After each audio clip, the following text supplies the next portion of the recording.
Yo, what's up mga bayan? Welcome back sa aking channel, OFW Nonoy. Nakaraang video po, nag-register po tayo online sa OF Bank mobile apps. Nag-open po tayo ng account. Bali ngayon, tatransferan na po natin siya. Magta-transfer po tayo STC Pay to OF Bank. Ayan, sa mga wala pa pong OF Bank, nasa FB page po natin at YouTube channel yung video.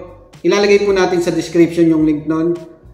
Ganon din po yung STC Pay. Ayan, sa mga wala pang mga STC Pay ng mga kababayan natin na taga Saudi. Ayan, isang paalala po, pag mag-transfer po kayo online, sisiguraduhin nyo pong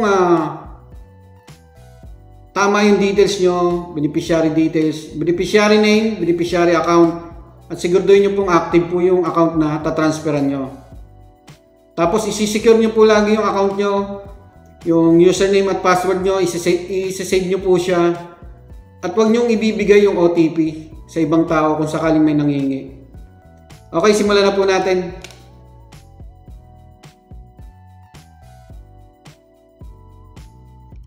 Login lang po kayo sa web bank nyo. I-check po natin yung account number kasi yun po yung i-add natin sa beneficiary sa STC Pay. Maybe later. Ayan, yun yung account number. Nasa dashboard. Balik na po, punta naman po tayo sa STC Pay.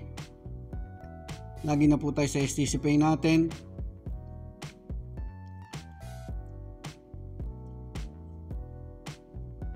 Skip nyo lang yan. Una po muna, mag-add po muna tayo ng money. Debit or credit card. Lagay nyo na yung amount dyan kung magkano. Ganyan po lagi procedure pag add money using debit card. Click nyo continue. Continue ulit. Magsisend ng OTP yung bangko nyo. Enter nyo lang dyan. Click nyo yung blue, confirmation po yan. Yan, money has been added to your account. Click nyo yung done. I-refresh nyo lang yan. I-slide nyo pababa. Magsisend din ng SMS ang STC Pay at sub. Ayan, mag-add na po tayo ng beneficiary. Click nyo international transfer. Click nyo yung add new recipient. Ayan.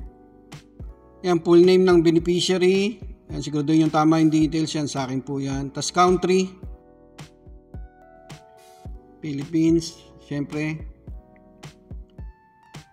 Delivery option. Yan na po yun. May 4 na option po dyan. Transfer to a bank account po tayo.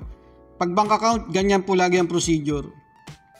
Tapos, preferred currency, peso. Tapos, continue nyo na. Yan, bank name. Sa OF Bank, land bank po siya. Alphabetical po yan. Hanapin nyo lang. Yan, land bank. Tapos, yung account number. Double check nyo po sa OF Bank account nyo. Ayan, lagay nyo na dyan. Siguraduhin nyo pong tama. Click nyo na yung continue.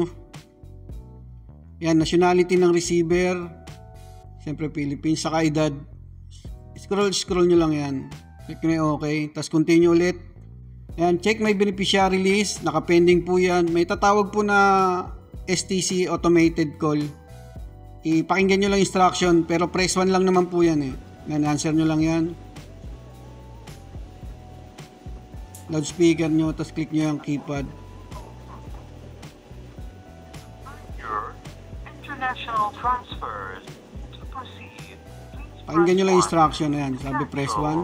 Press 2. Press 1 nyo lang. Okay na po yan. Kusa po yan magko-close pag tapos na. Ayan, approve na po siya.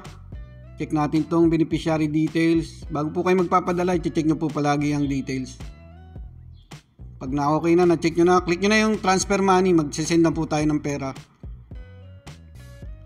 Andyan po yung balance sa taas, click nyo yung amount kung magkano, tapos i-slide nyo yan kung kasama yung transfer fee. Check nyo yung box na yan. Tapos continue. Ayan, transfer summary.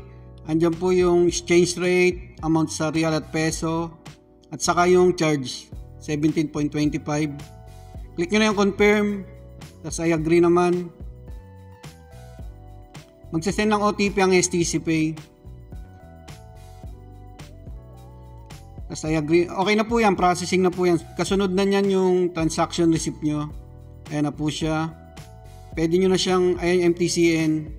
Pwede nyo na siyang i-share. Sa akin sa notepad ko po siya sinishare. Pwede rin sa messenger. Nasa inyo po kung ano pong gagamitin nyo. Makaka-receive din po kayo ng SMS na successful yung transfer nyo. Click natin yung done. Balik tayo sa homepage. Yan, para makita po natin yung status ng padala natin, balik po tayo sa international transfer. Tapos may transfers. And makikita nyo po yan, pinakauna po yung kapapadala nyo lang. Nakalagay po under process. Click nyo po yan, under process. Makikita nyo po dyan, pag delivered nakalagay na, nasa Pinas na po yun. Nasa account na. Yan, ganun lang po mga kabayan kung paano STC Pay to OF Bank. Maraming salamat. Ayun mga kabayan, sana nakatulong po itong video na to. Abangan nyo po yung susunod na video, yung OF Bank to GCash naman, pan-transfer at OF Bank to another bank. And pakipalo na lang po ako sa aking YouTube channel at Facebook page OFW Nonoy. Pa-like and pa-share na rin po. Maraming salamat.